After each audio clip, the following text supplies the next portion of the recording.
Hi everybody. It's really late, I know. This is going to be called midnight or after dark discussions. How about that? We'll call it after dark discussions because it's after midnight. Just wanted to recap on what happened on yesterday, December the 7th, which was my day 13, I believe, of my liquid day diet. Um, um, I decided to come back on because I want to be completely transparent as well as being able to really look back and saying what really happened or, you know, more detailed. Something that can really help somebody that is going through this phase of the liquid diet phase. Or even so, I wanted to come back to talk about before you get to the liquid diet phase, the waiting period. Because what I thought about, I just got finished washing my hair, and in the shower is where I always just really think and I'm quiet and I listen to to to God, and I also, you know, think about what's going on, where I need to go. It's like focusing, washing off the old and refreshing myself. I had to get myself together. And in that time, I realized that my my era in the journey was the waiting period. The beginning of the year, just as a rewind, the beginning of the year, I weighed 386 pounds, point something, I can't remember. And during that time, that is when I decided that I wanted to go on I needed to do something and do it for real. So I started losing weight. And when I went to my doctor, they documented me at 377.6, I think it was. And he saw that I was working hard trying to get the weight off. He recommended me to go ahead and go forward with the sleeve surgery. He approved it. And there my journey began. Fast forward, in the middle of me waiting, things was happening really fast initially. All of my appointments was going back to back. I was working out. I was doing 3 miles a day, 3 miles a day for like 4 to 5 times a week. And I was losing weight. Then there was a halt. And that halt was because they said, you need to get a sleep study done. And that experience was initially horrible for me. I had one at home, and it didn't go well. So they said, no, you need to come into the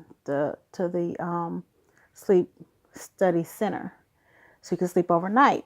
And I did that, and it was a really bad experience for me. I couldn't breathe. I felt like I was being suffocated. It was just really, really bad.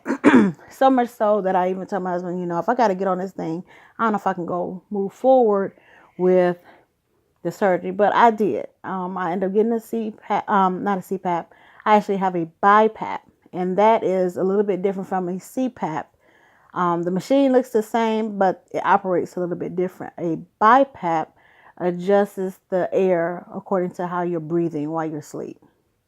And a CPAP is a constant pressure of air, a consistent amount of pressure throughout the duration of while you're sleeping.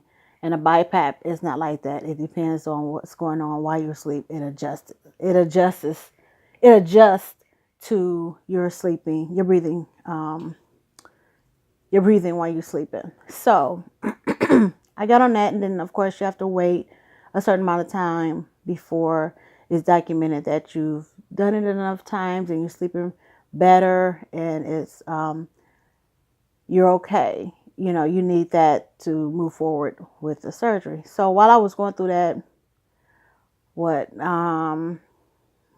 months, I guess, of waiting and not hearing from anybody, I was like, this is never going to happen. I don't know what to do next. I don't even know how long I have to wait before I hear back from the doctor to see if I have to, when my surgery is going to be. It was just a lot of um, mental warfare. It was bad. And in that time, I ate.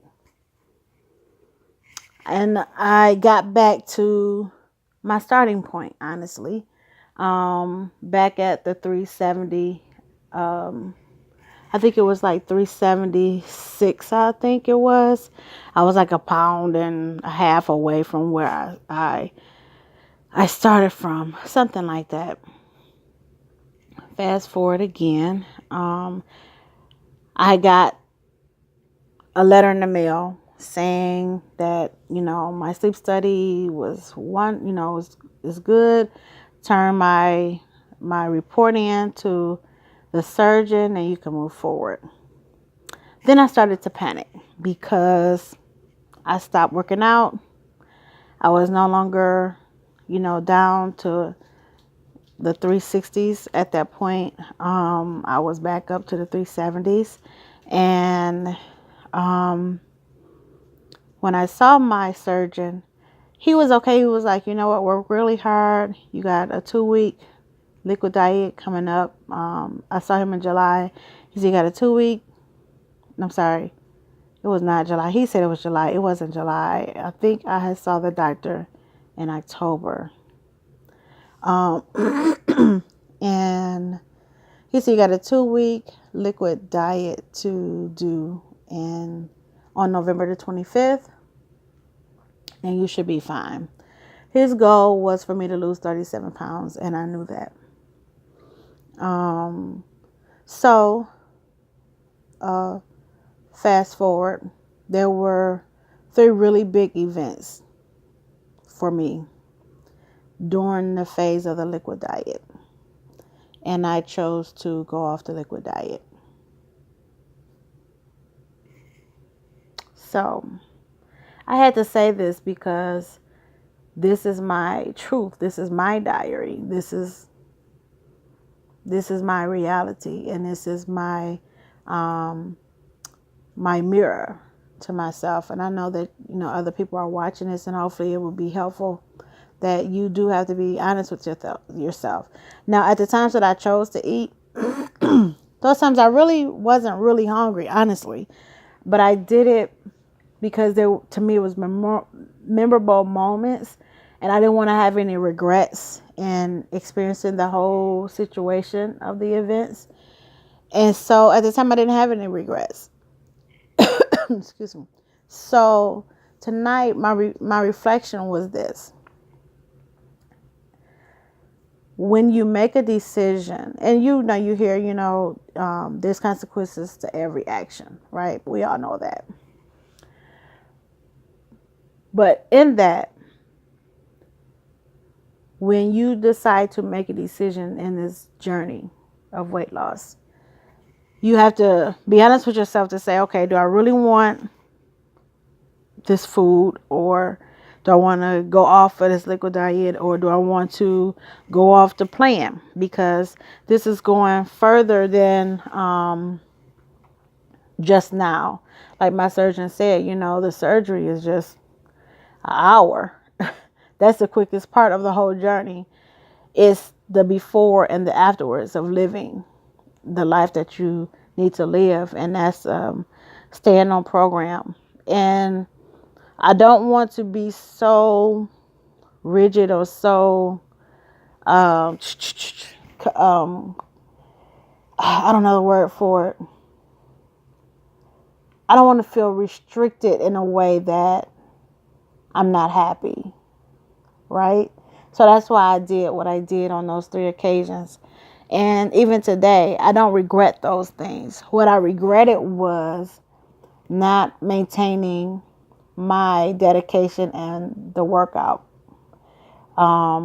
Because I stopped during the first week. I was still doing my 3 miles, and then I started getting headaches like the 3rd day, and I stopped. I said, well, maybe it's the working out. and it did go away after I stopped. Well, learning and talking to my surgeon, who's an awesome surgeon and a great staff. If you're watching, hey, they're great. Um, One of the things that I did not do was I was not taking in enough protein, which I began to retain a lot of water. I wasn't releasing the water. And although I started back working out, doing the 3 miles, I still wasn't releasing the water. And then I wasn't using the bathroom. If you know what I mean. I'm still constipated. And so, again, this is TMI. If you're on this journey, this is the things that you will have to deal with, and you have to discuss them. And I want to be honest with you. So, fast forward, I cried. If you can see, my eyes are still kind of red. I've cried a lot on yesterday because it's after midnight. It's almost 1 o'clock now. But I'm okay. I'm refreshed. I'm rejuvenated. I was able to get my 3 proteins in, my protein drinks in, and I drank a ton of water. No Powerade or anything like that today. And the thing is this, all the stuff that I purchased for my journey, I have not even partaked of them. Like, I've really been consistent on drinking water, some with Crystal Light, but even with the Powerade, I haven't even drank that much Powerade. Sorry, y'all, my nose itch. With the Powerade, I've been drinking water and protein drinks. The first week I was doing well, with the broth, I will have it like for breakfast or lunchtime, a cup, and then I will have some for dinner. Well, I stopped the second week. I was just doing water, water and the protein diet too. So I am increasing my protein and drinking the water, and I'm going to have my broth like I'm supposed to. And I also increased my workouts. So yesterday, early morning, I did 3 miles, and then late yesterday, I did another 3 miles. So totaling 6 miles yesterday. I walked 6 miles yesterday in total.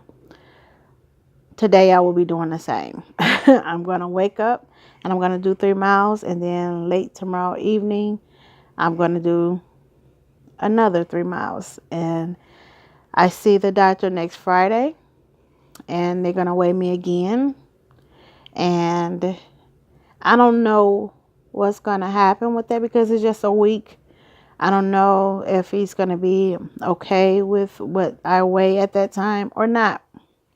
And I told myself today, I'm just going to give it every doggone thing I got, like everything I have. I'm going to work my butt off and go from there. So this was my discussions after dark, and my truth. And in my video on yesterday that I posted, that was truth as well. It was just partial because I didn't mention like my background of where when I stopped getting motivated, or when I got discouraged. And I want to talk about that part because that was before the liquid diet started. And so I want to talk to those about who's in that waiting period of waiting for the next visit to happen, and waiting for, because there's so many visits that you have to do, so many different things that your insurance requires you to do in order for you to have the surgery. And in those times, in the waiting period, it can get very discouraging, and you lose focus on working out and really dedicating yourself to the process. And that's what I did. So it later on affected my progress. Again, I don't regret the things that I've done throughout my liquid diet. I wouldn't change it at all. The times and the moments that I was with my family and I did veer off of the liquid diet. I didn't go ham on stuff. I didn't. but it was enough for me to go off. It was off. So with that being said, I want to say good night, everybody, and I will have another video for you in a few hours when I wake up, and to discuss my new day 14, I believe. No, yeah, my day 14, and continue on this journey. It is a walk. It is a walk with hills, mountains, and valleys. And you have to be willing to see exactly where you are and face it head on and talk about it and discuss it. So that's why I'm on right now. Discussions After Dark. Okay. Good night, everybody. Peace.